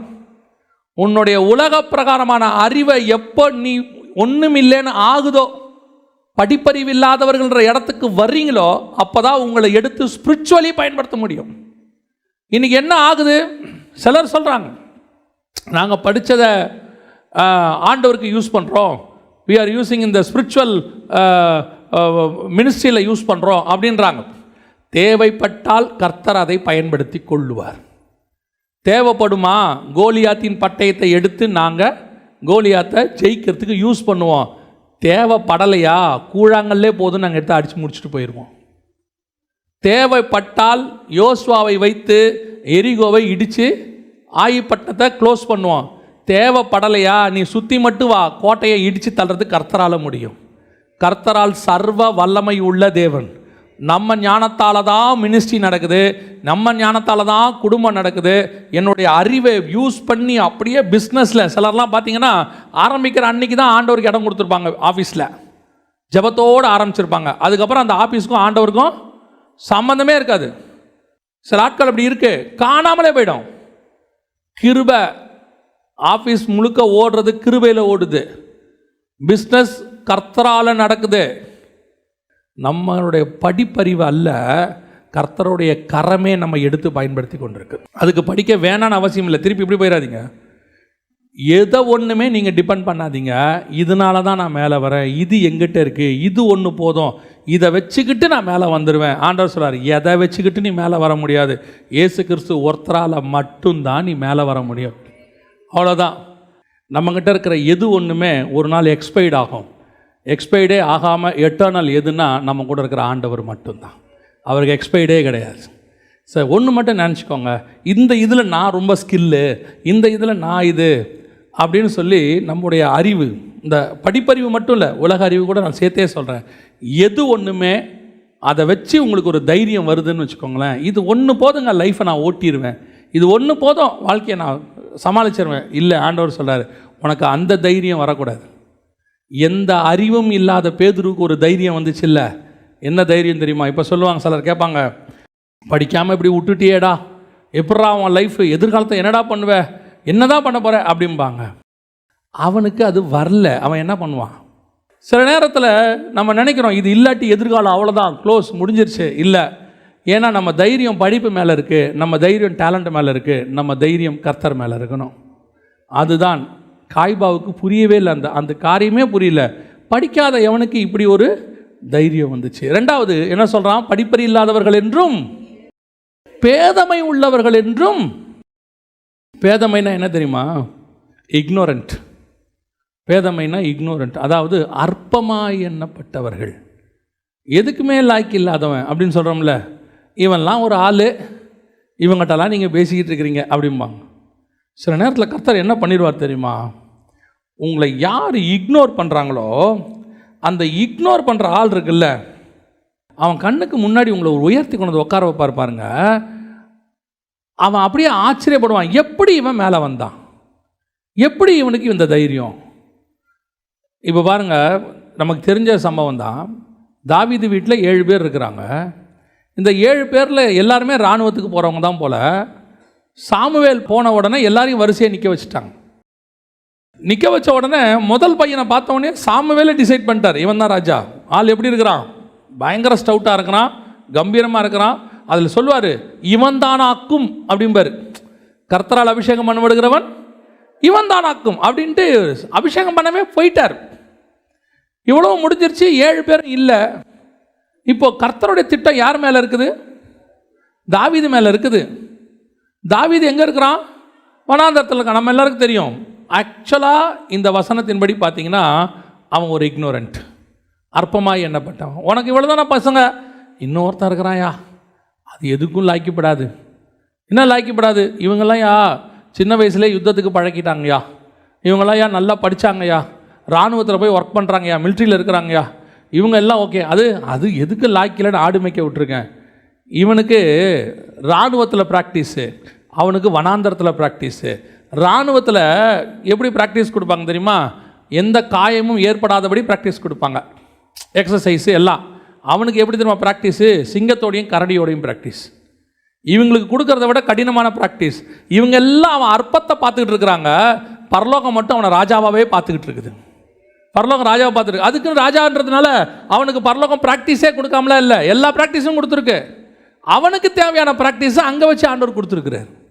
உலகம் அதை பார்க்கல. உலகம் நம்ம அற்பத்தனத்தை மட்டும் பார்க்குது, ஒன் சைடை மட்டும் பார்த்துட்டு உலகம் சொல்லுது, இவெல்லாம் எப்படியா, இவெல்லாம் மேலே வருவானா, இவெல்லாம் திருந்துவானா, இவெல்லாம் வர முடியுமா, இவெல்லாம் மேலே வருவானா. நம்மளை வச்சுக்கிட்டு மேலே வந்த பிறகு நம்மகிட்டயே சொல்லுவாங்க, இவெல்லாம் மேலே வருவான் நான் எதிர்பார்க்கவே இல்லைன்னு நம்மளை வச்சுக்கிட்டே சொல்லுவாங்க. இவெல்லாம் இவ்வளோ தூரத்துக்கு வருவான் நான் எக்ஸ்பெக்ட் பண்ணவே இல்லை அப்படிம்பாங்க. அதுதான் உண்மை. உலகம் நம்மளை எக்ஸ்பெக்ட் பண்ணது எந்த அளவுக்கு தெரியுமா? ஆடு மேய்க்கிறதுக்கு லாய்க்கு, பாத்திரம் விளக்கிறதுக்கு லாய்க்கு, எங்கேயோ ஒரு வீட்டில் வேலை பார்க்குறதுக்கு லாய்க்கு. இதுக்கு மேலே அது எதுக்குமே லாய்க்கப்படாது அப்படின்னு நினைக்கிற ஆளைத்தான் அந்த சுற்றி இருக்கிற அத்தனை பேர்லையும் மேலே கொண்டு வந்து கர்த்தர் உட்கார வச்சிருவார். ஏன் தெரியுமா? இவங்க எல்லாரும் அழகாக இருக்கிற ராகேலை பார்த்துக்கிட்டே இருந்தாங்க. பரலோகம் அற்பமாய் எண்ணப்பட்ட லேயாளைத்தான் பார்த்து கொண்டிருந்தது. எல்லாம் அவகிட்ட இருக்கிற குறைய மட்டும், கண்ணை மட்டும் பார்க்குறாங்க. ஆனால் அவளுக்கு ஒரு இருதயம் இருந்துச்சு பார்த்தீங்களா, அதை பரலோகம் பார்த்துச்சு. நான் லேயாலை பற்றி ரொம்ப யோசிப்பேன். அந்த அம்மா மாதிரி ஒரு லைஃப் உலகத்தில் யாருக்குமே வரக்கூடாது. திடீர்னு கூப்பிட்டு அப்பங்காரன் சொல்கிறான். அதே அப்பந்தான் நான் தங்கச்சிக்கு மாப்பிள்ளை பார்க்கும்போது, ரெபேக்காலுக்கு மாப்பிள்ளை பார்க்கும்போது அதே அப்பா தான் சொன்னார், பெண்ணின் வாய்பிறப்பை கேட்போம். இல்லை, அவர் சொல்கிறார், பெண்ணின் வாய்பிறப்பை கேட்போம், இஷ்டமான்னு கேட்போம், அதுக்கிட்டையும் ஒரு வார்த்தை கேட்டுக்கலாம். அதே அப்பா தான் இந்த அம்மாக்கிட்டையும் ஒரு வார்த்தை கேட்கணுமா இல்லையா? ஏம்மா உனக்கு இஷ்டமா? அவன் உன் தங்கச்சிக்காக தான் 7 வருஷம் வேலை செய்கிறான், இஷ்டமானா அந்த கேள்வியே கேட்கல, திருட்டளவாக அனுப்பி விடுறான். அப்போ லேயாளுடைய மனசு எப்படி இருந்திருக்கும் பாருங்க. அற்பமாய் எண்ணப்பட்டாள் என்று கர்த்தர் கண்டு அவளை கற்பம் தரிக்கும்படி செய்தார். நம்ம இக்னோரண்ட்டுன்னு எப்போ இந்த உலகம் சொல்லுதோ அப்போ தான் கர்த்தர் சொல்லுவார், யூ ஆர் செலக்டட். அப்படி ஆண்டவர் செஞ்சுருவார். கடைசியில் தாவீதோடைய இராணுவத்தில் தான் அண்ணங்கள்லாம் வேலை செய்யணும். கடைசியில் யோசேப்புக்கிட்ட தான் எல்லாரும் வந்து அரிசிக்கு நிற்கணும், கோதுமைக்கு நிற்கணும். அதை கர்த்தரே செய்வார். அற்பமாக எண்ணப்பட்டவர்கள், ஆனால் அற்பமாக எண்ணப்பட்ட உனக்கு ஒரு தைரியம் இருக்கணும். இவங்க என்னை அற்பமாக நினைக்கிட்டோம், ஆனால் என்னை அற்புதமாய் நினைக்கிற ஒருத்தர் இருக்கிறார். அவங்கள அழகாக செஞ்ச ஆண்டவர் தான் என்னை அற்பமாக செஞ்சார். ஏன் அற்பமாக செஞ்சார் தெரியுமா? இந்த அற்பத்தையே நான் எப்படி அதிசயமாய் மாத்திரேன் பாருன்றதுக்கு தான் கர்த்தர் உன்னை என்னையும் அற்பமாக செஞ்சார். ஏன் நீங்கள் பைபிளில் எடுத்து பாருங்களேன், இந்த ஜியோனாலஜி ஒன்று இருக்கும், 1ஆம் அதிகாரம் மத்தேயு எழுதின சுவிசேஷம் இருக்குது பாருங்களேன். அதில் இருக்கிறவனுடைய வாழ்க்கை வரலாறுலாம் பாருங்கள், மேக்சிமம் சரியாக இருக்காது. இன்றைக்கி உலகம் எதெல்லாம் அருவருப்புங்குதோ, எவனெல்லாம் உலகம் தள்ளி வைக்குதோ, அப்படிப்பட்ட குடும்பத்திலேருந்து ஆண்டவர் ஆளை செலக்ட் பண்ணிக்கிட்டே வந்திருப்பார். நீங்கள் எடுத்துக்கொள்ளுங்க, ரூத்தோடைய ஹிஸ்ட்ரி எடுத்துக்கொள்ளுங்க. ரூத் எப்படிப்பட்ட ஒரு ஆள்? மோவாபிய ஸ்திரீ. தாமாருக்கு எப்படி பிள்ளை பிறந்துச்சு? ராகாப் எப்படிப்பட்டவங்க? எடுத்துக்கொள்ளுங்க, ஒவ்வொருத்தரையும் எடுத்துக்கொள்ளுங்க. இவங்க எல்லா பிரமாணத்தின்படியாகவும் இருக்கட்டும் சரி, உலக பிரகாரமாக இருக்க சரி, அற்பமாக எண்ணப்பட்டவர்கள். ஆனால் அந்த அற்பமாக எண்ணப்பட்டவர்களுடைய வாழ்க்கையில் தான் கர்த்தர் அற்புதங்களை செஞ்சுக்கிட்டே வருவார். ஆனால் இவங்களுக்கு ஒன்று தோணணும், இதெல்லாம் ஏன் ஆண்டவர் கொடுத்து வச்சிருக்கிறாரு? ஏன் லேயாள் அற்பமாக எண்ணப்பட்டாள்? ஏன் தாமார் இதுக்கப்புறம் வேணாம் அப்படின்னு யூதா ஒதுக்கி வச்சுட்டாரு? ஏன் ரூத்து இந்த ஒரு நிலைமைக்கு ஆளானாங்க? இந்த மாதிரி ஆட்களெல்லாம் எடுத்துக்கிட்டு எதுக்கு பைபிள் கொடுத்து வச்சிருக்கு தெரியுமா? இவங்களெல்லாம் பார்க்கும்போது உங்களுக்கு தெரியணும், இந்த மாதிரி சூழ்நிலைகள் வந்த என்னையும் கர்த்தர் உயர்த்துவதற்கு வல்லமை உள்ளவராக இருக்கிறார். கர்த்தர் என்னை ஒரு நாளும் கைவிடவே மாட்டார். எனக்கு ரொம்ப பிடிச்ச ஒரு ஆள் யாருன்னா இஸ்மவேல். ஏன்னா இஸ்மவேலை பிடிக்குமான்னு கேட்காதீங்க, இஸ்மவேலுக்கு நடந்த சம்பவம் பிடிக்கும். அவன் வியூவில் பாருங்கள், அவனுக்கு அன்றைக்கி ஒரு 15 வயசு 16 வயசு. அவன் வியூவில் 16 வயசு, அம்மாவோட அப்பா துரத்தி விட்டுட்டாரு. அவன் வியூவில் சொல்கிறேன், அப்பா நீதிமான், கர்த்தர் சொன்னாருன்னு செய்கிறார் ஆபிரகாம். அவன் வியூவில் என்ன, எங்கள் அம்மாவோட என்னை என்ன பண்ணி விட்டாங்க? துரத்தி விட்டாங்க. என் வாழ்க்கை என்ன, ஏன் எங்கள் அப்பா துரத்தினார்? அவர் இன்னொரு கல்யாணம் பண்ணிட்டார், இன்னொரு பையன் பிறந்துட்டார், அதனால் என்னை துரத்திட்டார். இவன் பண்ண தப்பு எப்பவுமே நமக்கு தெரியாது. இவன் ஈசாக்கை வந்து பரியாசம் பண்ணது எப்பவுமே நம்ம சைடில் இருக்கிற குற்றம் நமக்கு தெரியவே தெரியாது. அடுத்தவன் குற்றவாளினே சொல்லிக்கிட்டு இருப்போம். அந்த வியூவில் நான் உங்களுக்கு சொல்கிறேன், ஈசாக்கை இவன் நினச்சிப்பான், இஸ்மவேல் எங்கள் அப்பா என்னை துரத்தி விட்டார், எங்கள் அம்மாவோட துரத்தி விட்டார், வனாந்தரத்துக்கு நாங்கள் ஓடி போயிட்டோம், வாழ வழி இல்லாமல் இருந்தோம், சாகிற நிலைமைக்கு போயிட்டோம். இன்றைக்கி நம்ம வாழ்க்கையில் அப்படி எத்தனையோ பேர் இருக்கிறாங்க, ட்ராக்கில் விழுந்து சாகிற நிலைமைக்கு போனவங்க இருக்காங்க. பிள்ளையை கையில் வச்சுக்கிட்டு வாழ்க்கையை முடியாமல் வாழ முடியாமல், கணவன் கைவிடப்பட்டு இல்லை கணவன் செத்து போய் கணவன் விரட்டி விட்டு இன்னொரு கல்யாணம் பண்ணிட்டு போயிட்டு குடும்பத்தை எப்படி நடத்துறதுனே தெரியாமல் பேசாமல் இந்த பிள்ளையோட வாழ்கிறத விட சாகிறதே பெட்டர் அப்படின்னு நினச்சி எத்தனையோ தாய் சாகிற இடத்துக்கு போனவங்களாம் இருக்காங்க. அந்த இடத்துல கர்த்தர் அவனை சந்திக்கிறார் பாருங்க. அப்பா வேலை விரட்டப்பட்டவன், வாழ வழி தெரியாதவன், அடுத்த நிமிஷம் சாவு வாசலில் நிற்கிது. சூரிய செடிக்கு கீழே, ஒரு செடிக்கு கீழே இருக்குது. அந்த பேர்சபாவன் அந்த இடத்துல கர்த்தர் சொல்கிறாரு, பிள்ளையோடு கூட கர்த்தர் இருந்தார். அவன் வளரும்போது கர்த்தர் கூடவே இருந்து அவனை ஆசீர்வதித்து அவனையும் 12 பிரபுக்கள் கொண்டு வந்து, ஈசாக்குக்கு எப்படி 12 சந்ததி வந்துச்சோ அதே மாதிரி இஸ்மவேலுக்கும் 12 சந்ததியை கொடுத்து கர்த்தர் ஆசீர்வதிச்சிட்டார். அந்த தேவன் தான் உன்னோடும் என்னோடும் இருக்கிறார். அற்பமாக எண்ணப்பட்டவங்களுக்குள்ள ஒரு தைரியம் வரணும். இப்போ ஆண்டவர் சொல்கிறார், தைரியமாக இரு, எழுந்துச்சு நின்று பேசு, தைரியமாக பேசு.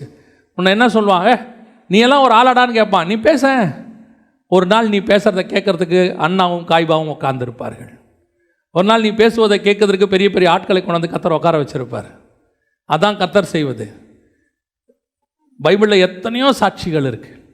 இந்த மாதிரி தள்ளப்பட்டவங்க வேணாம். பேதுருவே இயேசுவை பார்த்து அதே வார்த்தை தான் சொல்லுவார். அதே 4ஆம் அதிகாரத்தில் 11வது வசனத்தில் சொல்கிறார் பாருங்களேன், வீடு கட்டுவர்களாகிய உங்களால் அற்பமாய் எண்ணப்பட்ட அவரே மூளைக்கு தலைக்கல்லானார். அற்பமாய் எண்ணப்பட்ட அவர், சர்வ வல்லமையுள்ள தேவனை இஸ்ரவேல் ஜனங்க எப்படி நினைச்சாங்களா? அற்பமா. என்ன அற்பமா? பெரிய அற்புத அடையாளம் செய்கிறாரு, தேவனுடைய குமாரன் சொன்னார், அட்ரா பார்ப்போம், அடித்தாங்க. துப்புனா பார்ப்போம், துப்புனாங்க. தாடி மயிரை பிடிச்சி இழுத்தாங்க, சங்கிலியில் அட்ரா அடித்தாங்க. என்ன ஒன்றும் ரியாக்ஷனே இல்லை. அப்போ தூக்கி சிலுவையில் தொங்க விட்டாச்சு. அவர்களை பொறுத்த வரைக்கும் அற்பமான ஒரு மனுஷன் அவர். ஆனால் ஒரு நாள் வந்தது, அவரை கர்த்தர் மூளைக்கு தலைக்கல்லாய் மாற்றினார். அந்த தேவன் தான் இன்னுக்கும் நம்மோடு கூட இருக்கிறார். வீடுகளில் அற்பமாக எண்ணப்பட்டோம், சகோதரர்களால் அற்பமாக எண்ணப்பட்டோம், நம்ம சொந்தக்காரங்க மத்தியில் அற்பமாக எண்ணப்பட்டோம். அற்பமாய் எண்ணப்பட்டவர்களை கர்த்தர் மூளைக்கு தலைக்கல்லாய் மாற்றுவார்.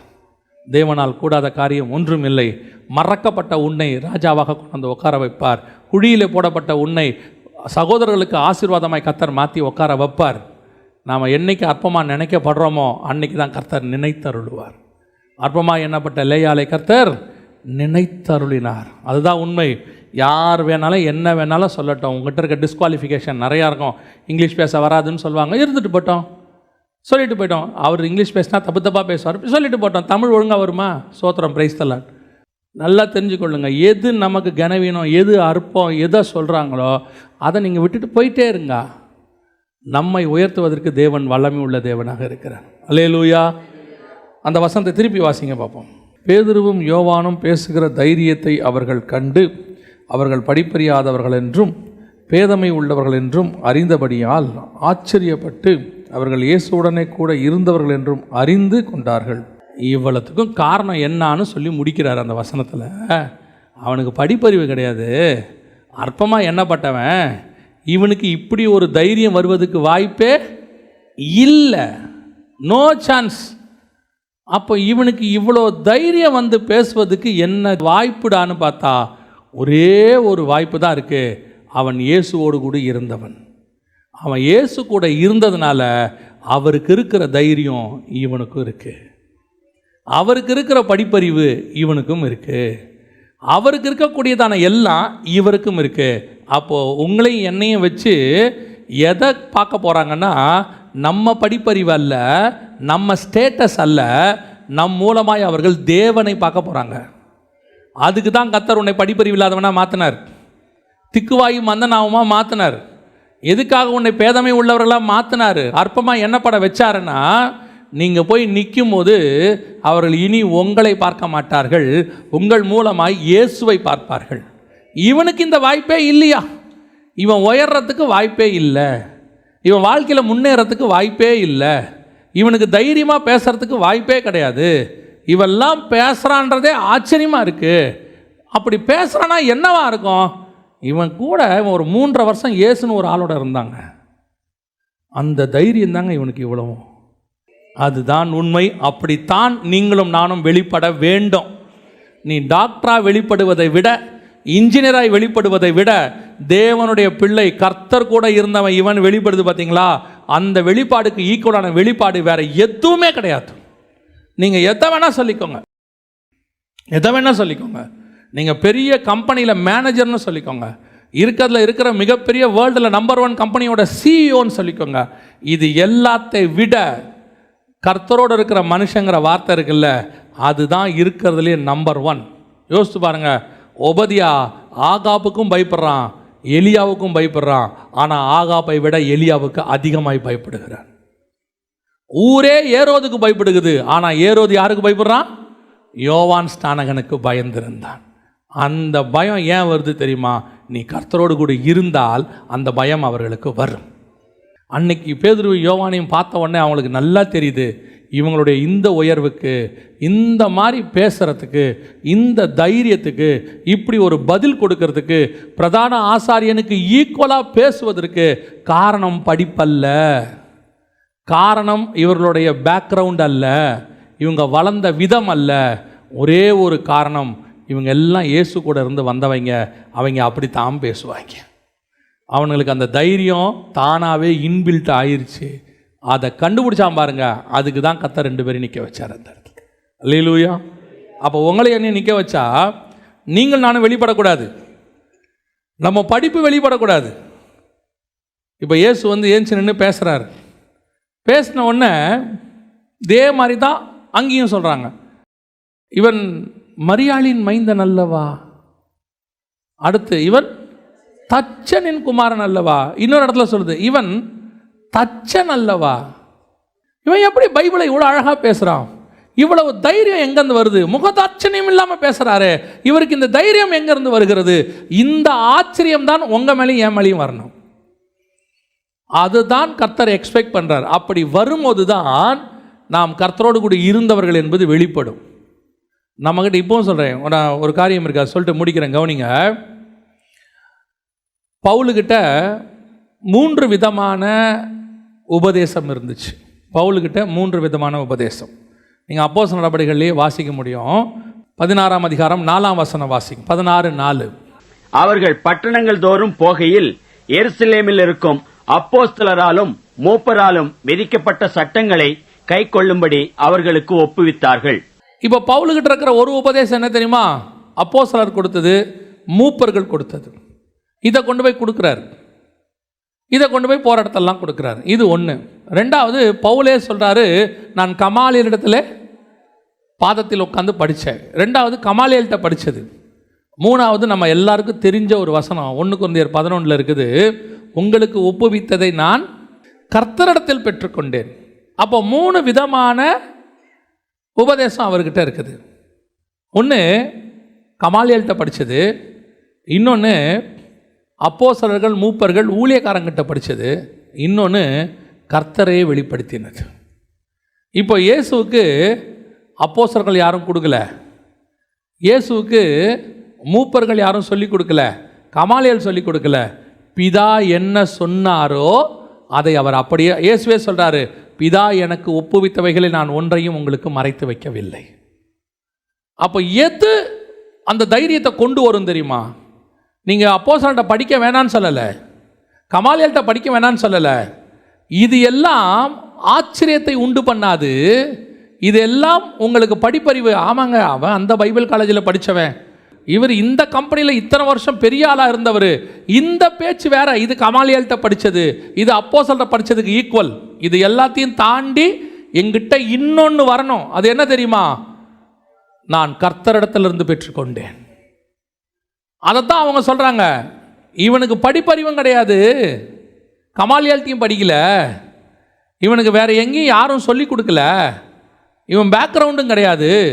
இது முழுக்க முழுக்க இயேசு கிறிஸ்து சொல்லி கொடுத்தது. இயேசு கிறிஸ்து கூட இருந்ததுனால இவனுக்கு இது வந்துச்சு. அதுதான் உங்களுக்கும் எனக்கும் வரணும். அதை தான் ஆண்டவர்கிட்ட கேட்கணும். ஆண்டவர்கிட்ட எப்போ கேட்கும் போதும், ஆண்டு நீங்கள் பைபிள் வாசிக்கும் போது ஒன்று இருக்குது, இப்போ நீங்கள் இங்கே வரும்போது நாங்கள் சொல்லி கொடுக்கறது ஒன்று இருக்குது, அதெல்லாம் ஓகே. இதெல்லாம் தாண்டி இன்னொன்று இருக்குது. அது என்ன தெரியுமா? கர்த்தரிடத்துலேருந்து பெற்றுக்கொள்வது. அந்த கர்த்தரிடத்துலேருந்து நீங்கள் பெற்றுக்கொள்ளும் போது தான் அந்த தைரியம் வரும். ஏன் தெரியுமா? கர்த்தர் என்னை அனுப்பி இருக்கிறார், கர்த்தர் என்னை அனுப்பி வச்சிருக்கிறாரு.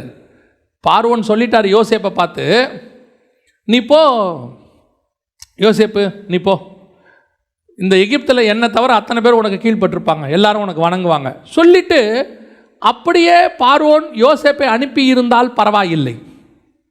ஆனால் யோசேப்புக்கு ஒன்று கொடுத்து அனுப்புகிறான். அவன் என்ன கொடுத்தான்? முத்திரை மோதிரம் ஒன்றை கொடுத்து போட்டுட்டு போன்றான். ஏன் தெரியுமா? ஒருவேளை நான் கொடுத்த கட்டளை இந்த நாட்டில் யாருக்காவது தெரியாமல் கூட இருக்கும். ஏன்னா அன்றைக்கி வாட்ஸ்அப் கிடையாது, மீடியா கிடையாது, நியூஸ் கிடையாது, தெரியாமல் இருக்கும். ஆனால் இந்த மோதிரத்தை பார்க்குற அத்தனை பேரும் உனக்கு கீழ்ப்படிஞ்சிருப்பான். இந்த மோதிரத்தை பார்த்தானா இது ராஜாவோடைய மோதிரம், இந்த மோதிரத்துக்கு முன்னாடி தலையை தூக்கக்கூடாதுன்னு அர்த்தம். அதே தான் நமக்கு எல்லாரும் சொல்லி கொடுத்துட்டாங்க, உத்தரவெல்லாம் இருக்கு. ஆனால் நீ கர்த்தரோடு இருக்கிறீங்க பார்த்தீங்களா, பரிசுத்தாவின் அபிஷேகத்தை பெறுறீங்கள, அதுதான் முத்திரை மோதிரம். அது வரும்போது தான் அந்த தைரியம் வரும். வசனம் படிக்கிறோம், கேட்குறோம், எல்லாம் இருக்கு. கர்த்தர் கொடுக்குற அதிகாரம்னு ஒன்று இருக்கு பாருங்க, அவர்கிட்ட இருந்து வர அத்தாரிட்டி அவர் எனக்கு கொடுத்துருக்கிறாரு. அப்போ ஆட்டோமேட்டிக்காக உங்களுக்குள்ள ஒரு தைரியம் வந்துடும் இல்லையா? இப்போ நீங்கள் பாருங்கள், 2 வீலரில் போயிட்டு இருக்கிறீங்க சரியா, அதே உங்களை சைரன் போட்ட வண்டிக்குள்ளே உட்கார வச்சு மரியாதையாக கூப்பிட்டு போகிறாங்க. ஆட்டோமேட்டிக்காக உங்களுக்கு ஒரு பாதுகாப்பு உணர்வு வருதா இல்லையா? ஒரு சேஃப்டி உணர்வு. 2 வீலரில் போடும்போது அவன் மோதிடுவானோ, இவன் மோதிடுவானோ, எவனை இடிச்சிருவானோ அப்படின்னு ஒரு பயம் இருக்குல்ல. ஆனால் அந்த சைரன் போட்ட வண்டியில் போகும்போது எவனும் என்னை என்ன செய்ய மாட்டான், இடிக்க மாட்டான், மோத மாட்டான், எதுவுமே செய்ய மாட்டான். ஒன்று மட்டும் நிச்சயம், எனக்கு எல்லா சிக்னலும் ஓப்பனாக இருக்கும், என்னை எதுவும் மோதாது, 4 பக்கமும் பாடி கார்ட்ஸ் இருக்கிறாங்க. அந்த சைரன் போட்ட வண்டி எனக்கு ஒரு பாதுகாப்பு உணர்வை தருதில்ல. அதே மாதிரி தான் பரிசுத்தாவியை பெற்றுக்கொண்டு கர்த்தர் உன்னை அனுப்பும்போது, அது எதிரில் நிற்கிறது காய்பாவாக இருக்கட்டும், அண்ணாவாக இருக்கட்டும், எதிரில் நிற்கிறது எப்பேற்பட்ட ராஜாவாக இருக்கட்டும், உனக்குள் ஒரு தைரியம் இருக்கும். அதை பார்க்குற அவனுக்கு தெரியும், இந்த வயலுக்கு இந்த தைரியம் கிடையாதியா, இவனுக்கு தைரியத்துக்கு காரணம் இவன் இயேசு கூட இருக்கிறான், அதனால தான் இவ்வளோ தைரியமாக இருக்கிறான். இதை உலகம் உங்கள் மேலும் பார்க்கும், என்னிடத்திலும் பார்க்கும். அதை பார்க்கணும். அப்படி பார்க்க தொடங்கிட்டா யாரும் எதுவும் உங்களையும் என்னையும் செய்ய முடியாது. இது ஸ்பிரிச்சுவல் பயம். இந்த பயத்தை பரலோகம் தானாய் கொடுக்கும், உண்டாக்கும். உன்னை குறித்த பயம் இஸ்ரவேலருக்கு உண்டாயிருக்கும். உன்னை குறித்த பயம் உன் சுற்றிலும் இருக்கிற உன் சத்துருக்களுக்கு உண்டாயிருக்கும். அந்த பயம் நம்மை குறித்து நம்மை சுற்றி இருக்கிற எல்லோருக்கும் உண்டாகணும். அல்லேலூயா. இதுதான் கர்த்தர் உங்களை என்னை அழைச்ச அழைப்பு. ஜோமனோமா. நன்றி ஆவியானவரே. எல்லாரும் ஒருமனப்பட்டு இந்த அபிஷேகம் எனக்கு வேணும் ஆண்டவரே நம்ம கேட்போமா? பேதுருவும் யோவானும் படிப்பறிவில்லாதவர்கள், பேதுருவும் யோவானும் பேதமையானவர்கள். ஆங்கிலத்தில் இக்னோரண்ட், ஆங்கிலத்தில் அன்ஸ்கூல்டு, அதாவது பள்ளிக்கூட பக்கமே போகாதவர்கள், எந்த அறிவும் இல்லாதவர்கள். இன்னொரு பக்கம் அவர்கள் அற்பமாய் எண்ணப்பட்டவர்கள், இக்னோரண்ட். ஆனால் அப்படிப்பட்ட உன்னையும் என்னையும் தான் ரெப்ரசன்டேட்டிவாக பரலோகம் தேடிக்கொண்டிருக்கிறது. என் ஸ்தானத்தில் என்னுடைய ரெப்ரசன்டேட்டிவாக நீ நிற்பதற்கு, ஒரு ஸ்தானாதிபதியாய் நிற்பதற்கு இப்படிப்பட்ட ஆட்கள் தான் எனக்கு வேண்டும் என்று கர்த்தர் கேட்கிறார். நல்லா படித்து ஆட்களை விட படிச்சிருந்தாலும் கூட உன் படிப்பு உனக்கு அடையாளமாக இருக்கக்கூடாது. உங்ககிட்ட இருக்கிற டேலண்ட் உனக்கு அடையாளமாக இருக்கக்கூடாது. அது தேவைப்பட்டால் பரலோகம் அதை பயன்படுத்தி கொள்ளும். ஆனால் கர்த்தர் தான் உனக்கு அடையாளம். உங்கள் மூலமாக செய்ய போகிற கிரியைகளை பார்த்து அவங்க ஒன்று சொல்லுவாங்க, இவனுக்கு இல்லைங்க, இவன் கூட இருக்கிற இயேசுவால தான் இவனுக்கு இந்த பவர். இவன் ஒன்றும் இல்லாதவங்க. அந்த வார்த்தை வரணும், அதுதான் நல்லது. பல நேரத்தில் நாம் கனத்தை நம்ம எடுத்துக்கிறோம், மகிமையை நம்ம எடுத்துக்கிறோம். சின்ன வயசுலேருந்தே எனக்கு இந்த டேலண்ட் இருக்குது, ஆரம்பத்துலேருந்தே நான் அப்படிப்பட்டவன் இல்லை. ஆண்டவர் சொல்கிறாரு, உன் வாயில் அந்த வார்த்தை வரக்கூடாது. நீ ரெப்ரசன்டேட்டிவ், நீ என்ன வேணால் படிச்சிரு, ஆனால் போகும்போது உன்னை யார் அனுப்பினாரோ அவருடைய நாமத்தில் வர்றேன்னு நீ சொல்லணும். அதுக்காக தான் கர்த்தர் உன்னை வெறுமையாக்கிக்கிட்டு இருக்கிறாரு. உன் படிப்பறிவு இல்லை, ஐயோ இன்னும் கொஞ்சம் படிச்சிருந்தா நல்லா இருக்குமே நினைக்காத. எது உனக்கு இது வரைக்கும் இருக்கோ அது வரைக்கும் சோத்திரம். ஆனால் ஒன்று நினச்சிக்கோங்க, நான் எப்படி இருந்தாலும் பரலோகம் என்னை எடுத்து பயன்படுத்தும். பரலோகம் என்னை பயன்படுத்தும், நிச்சயமாக பரலோகம் பயன்படுத்தும். பரலோகத்துக்கு இந்த உலகத்தின் குவாலிஃபிகேஷன் தேவைப்படாது. இருந்தால் யூஸ் பண்ணிக்கோ, இல்லாவிட்டாலும் யூஸ் பண்ணும். பரலோகம் உங்கள் மேலே வச்ச திட்டத்தை நிறைவேற்றாமல் முடிக்காது. என்ன நோக்கத்துக்கு உங்களை பூமிக்கு கொண்டு வந்தாரோ அந்த நோக்கத்தை நிறைவேற்றி தான் முடிப்பார். தேவனால் கூடாத காரியம் ஒன்றும் இல்லை. ஒருவேளை நீங்கள் இன்னைக்கு எந்த டேலண்ட்டும் இல்லாதவர்கள் என்று சொல்லப்பட்டாலும் கூட, அற்பமாய் எண்ணப்பட்டாலும் கூட, ஆண்டவர் ஒன்று சொல்கிறாரு, உன்னோடு நான் இருக்கிறேன் என்பதை மாத்திரம் நிரூபித்து காட்டிடுவேன். இவர்கள் இயேசுவோடு கூட இருந்தவர்கள் என்பதை அவர்கள் அறிந்து கொண்டார்கள். அதுதான் கர்த்தர் நமக்கு வச்சிருக்கிற பெரிய பாக்கியம், ஸ்லாக்கியம். நாம் ஜெபிக்க போகிறோம். இப்போ ஒருவேளை நான் அப்படி இருக்கணும் ஆண்டவரே, நான் இந்த ரெப்ரசன்டேட்டிவாக போக விரும்பலை, எனக்கு அடையாளமாக ஏன் போஸ்டிங் இருக்க விரும்பலை, எனக்கு அடையாளமாக ஏன் படிப்பு இருக்க விரும்பலை, எனக்கு அடையாளமாக எங்கிட்ட இருக்கிற வரம் இருக்க விரும்பலை, எனக்கு அடையாளமாக எங்கிட்ட இருக்கிற டேலண்ட் இருக்க விரும்பலை, எனக்கு அடையாளமாக நீங்கள் இருங்க ஆண்டவரே, எனக்கு அடையாளமாக நீங்கள் இருங்க. பிசாசு துரத்துறவர் வந்திருக்கிறாரு, நோய்களை குணமாக்குறவர் வந்திருக்கிறாரு அப்படின்னு நம்மளை அடையாளப்படுத்தக்கூடாது. அப்போஸ்தலர்கள் அப்படி அடையாளப்படுத்த விடலை. இதோ உன்னதமான தேவனுடைய ஊழியர்கள் வந்திருக்கிறார்கள். இதுதான் அடையாளம், இதுதான் அடையாளம். நம்முடைய அடையாளம் எப்பவுமே கர்த்தர் தான். அவர் தான் விசிட்டிங் கார்டு, அவர் தான் நமக்கு அடையாளம். ஒப்பு கொடுப்போமா? இன்றைக்கி ஒருவேளை உங்ககிட்ட எவ்வளோ பெரிய காரியங்கள் இருந்தாலும் கூட ஆண்டவர்கிட்ட சொல்லுங்கள், ஆண்டவரே அதெல்லாம் எனக்கு அடையாளமாக மாற வேணாம்ப்பா, நீங்கள் எனக்கு அடையாளமாக மாறிடுங்க ஆண்டவரே. நான் பேசினா இவன் இயேசுவால் தான் இப்படி பேசுகிறான்னு சொல்லணும். என்னுடைய ஊழியத்தில் ஒரு கிரியை நடந்தால் இது இவன் அல்ல, கர்த்தரால் தான் இவனுக்கு நடக்குதுன்னு சொல்லணும். ஒருவேளை அதுக்காக அவங்க என்னை பார்த்து இவன் எதுக்குமே லாய்க்கு இல்லாதவன், இவன் இப்படிப்பட்ட காரியங்கள்லாம் செய்கிறான்னு சொன்னால் கூட பரவாயில்ல, ஒரு பிரச்சனையும் இல்லை. நம்ம ஒரு காலத்தில் எதுக்கும் பிரயோஜனம் இல்லாதவர்களாய் தான் இருந்தோம். ஒப்பு கொடுப்போமா ஆண்டவரிடத்துல? நாம் ஜெபிக்க போகிறோம். உண்மையிலே அப்படிப்பட்ட ஒரு ரெப்ரசன்டேட்டிவாக நான் மாறணும். நான் கர்த்தரால் அடையாளப்படுத்தப்படணும். நான் எங்கிட்ட இருக்கக்கூடிய எதனாலையும் பெரிய இதனால் அடையாளப்படுத்திடக்கூடாது. அவர் பெரிய கார் வச்சுருப்பாரே அவரு, அந்த ஏரியாலே பெரிய வீடு கட்டியிருக்கிறாரே அவர், இந்த நல்லா படித்த அந்த பயங்கரமான ஒரு போஸ்டிங்கில் இருக்கிறார் அவர், பெரிய சர்ச்சுக்கு பாஸ்டர் அவர், அப்படி கூட அடையாளப்படுத்தக்கூடாது. எதுக்கு எப்படி அடையாளப்படுத்தணும் தெரியுமா?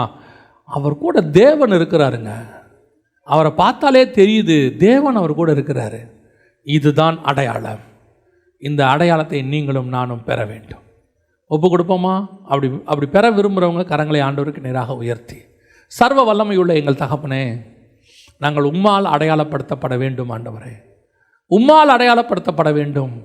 அதற்காக நாங்கள் எப்படி படிப்பறிவு இல்லாதவர்களானாலும் சரி, பேதமை உள்ளவர்களானாலும் சரி, படித்தாலும் சரி ஆண்டவரே, நாங்கள் ஒருவேளை கனப்படுத்தப்பட்டவர்களாக இருந்தாலும் சரி, எதுவுமே எங்களுக்கு அடையாளமாக வேணாம் ஆண்டவரே. நீங்கள் தான் எங்கள் அடையாளம், நீங்கள் தான் எங்கள் அடையாளம். அவர்கள் கர்த்தரோடு இருக்கிறவர்கள், இயேசுவோடு இருக்கிறவர்கள் என்கிற அந்த அடையாளம் எங்களுக்கு கிடைக்கட்டோம்ப்பா. முடிவு பரியந்தம் இந்த அடையாளத்தோடு கூட நாங்கள் ஓடி முடிக்க கிருபை பாராட்டும். மகிமையுள்ள கரத்தில் எங்களை தாழ்த்துகிறோம் எங்கள் ஆண்டவர் இயேசுவின் நாமத்தில் பிதாவே.